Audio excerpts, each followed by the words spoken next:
So Charlie Puth did the national anthem at the Super Bowl, and music theory nerds are losing their minds over it. And frankly, I can't really understand why. But to point out just some positive things before I go on a rant, I thought Charlie's performance was fine. He hit all the right notes. He played all the right chords. The gospel choir sounded great. Kenny G was there. The coordination between the musicians and the planes and the explosions was all great. I thought it was a fine way to kick off the game. I really don't have an issue with the performance as is.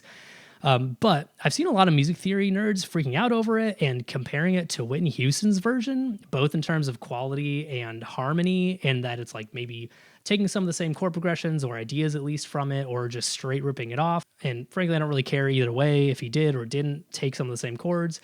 But I find the comparisons in terms of its quality to her to honestly just be baffling. I mean, her version has long been considered one of, if not the best versions we've ever gotten of that song.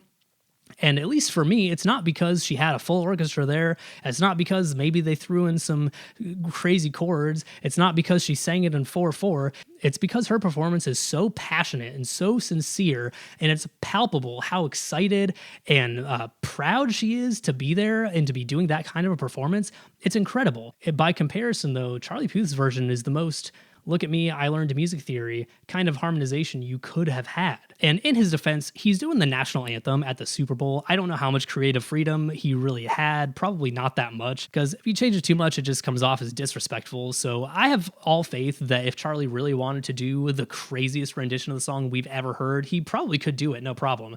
This video is really less about complaining about him or his performance, and more just the music theory nerds who are gushing over every aspect of this, because I really just, I don't understand. I don't get it. I mean, what are you listening to where this sounds fresh and incredible? Because overall, the harmonization here, while fine, is giving the most, I just graduated year 2 at Berkeley kind of reharm you could possibly do.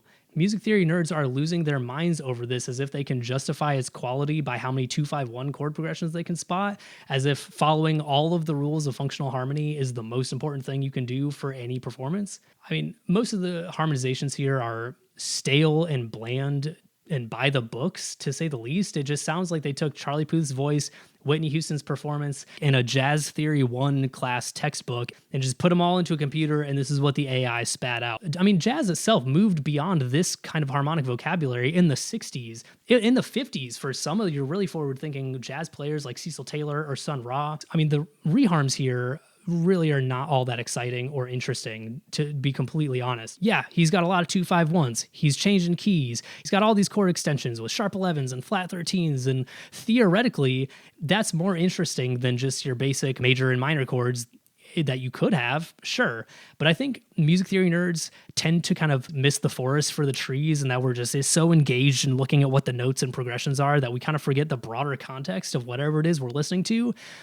And I think people are just obsessed with picking this thing apart because they can tell where all the chords are going, and it justifies the fact that they learned all this music theory.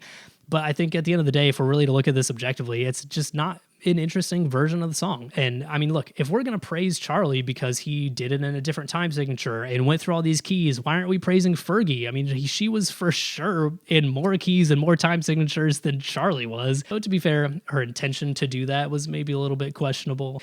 This just highlights to me that people like Charlie Puth or Jacob Collier are like the Taylor Swift of the music theory community, and that they can put out the most like soulless AI version of something and be praised for doing something that has never been done before, no one's ever heard of this before. I can't believe he invented jazz just for this performance.